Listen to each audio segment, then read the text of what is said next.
Vim tu, po, ajo që thoni ju. The Irena Gjoka. Irena Gjoka është një delinkuente që s'duhet jetë kur në atë posë. Dhe jo se bëj deklarat politike, jo. Jo, zotri. Kam paraqit para jush dokumenta. Në emër të interesit publik.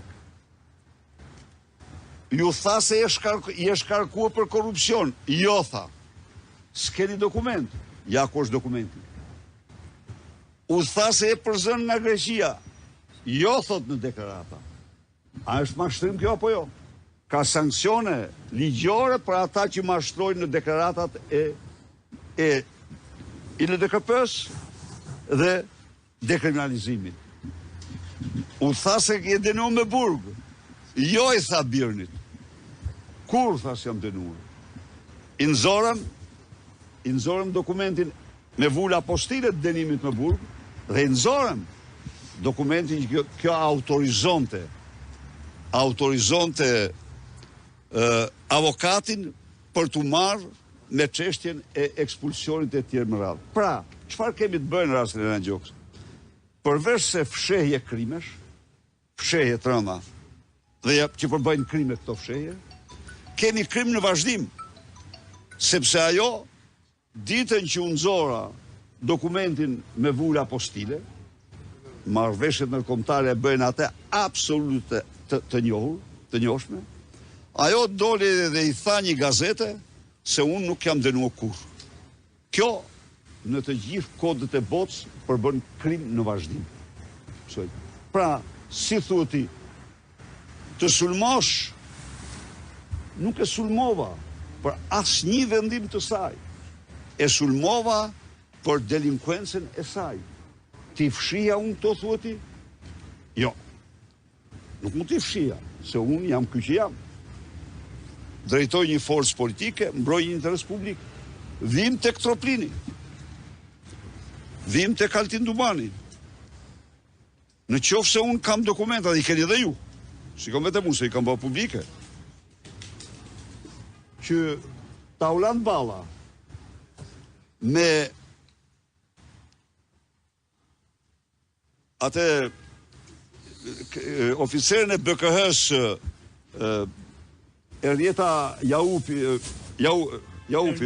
Erjona Jaupi bënin pazare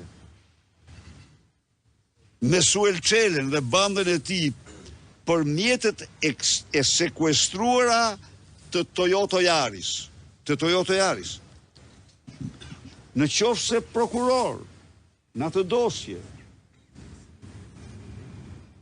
kërkonin jo 30.000, po 70.000, i thonin Erjonës. 70.000, janë dosje të gjitha këto. Pse s'ke përmend asnjëherë prokurorët e Tiranës që dalin atë dosje? Prit ta them unë. Prokurorisë Tiranës. Ta them unë atë, ta them unë atë. Jo, nuk janë prokurorisë Tiranës. Janë absolutisht të spakur. Nuk janë prokurorisë Tiranës. Vje keq. I bidhur tjeshti. Janë të spakur. E di pse si kam përmendur? Sepse e thiri Dumani njërin për i tyre, dhe i tha, çfarë është kjo kështu, tha, del kjo këtu. Po ti, tha, kur more dosjen e Merlals të akuzuar për vrasje nga Luftar Reçi. Luftar Reçi është një personazh i burgosur ose i pendur i drejtësisë. Kur more dosjen e akuzave të Luftar Reçit për Ymer Lalën, akuzat për vrasje, ti në 19 pyetje, Ymer Lals nuk i bërë një pyetje për vrasjet. Dhe e egzoneroj, e nxori, është jashtë Ymer Lala. Pra, çfarë mund t'i thuash ti këtij? Pse të mos i them unë Troplini? Kur u dokumentuan nga antimafia italiane, se mandati, i cili është i zbatueshëm, nuk ka. Mandati i arrestit është i zbatueshëm. Mandati ndërkombëtar arrest.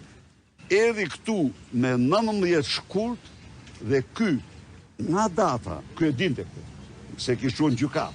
E mante Irena Gjoka në gjykat, por sidoqoftë ajo e dorëzoi me datën 26 prill. E majti në xhep zotëria e tij, gjerë me datën 22 maj, gjerësa Elvis Doçi ja mbathi shkoj nga Shkozeti tek Shkam i Kavajs, se aty rrinë, janë bashk, atër çfarë t'i themu këti? A janë këto? A ka një për... Do t'ishte e pafalshme për mua në qoftë se nuk do i denoncoja. Do i denonsoj prapë. Për të mos thënë Taulant Ballën. Për të mos thënë Taulant Ballën që bënte pazar me Erjona Jaupaj.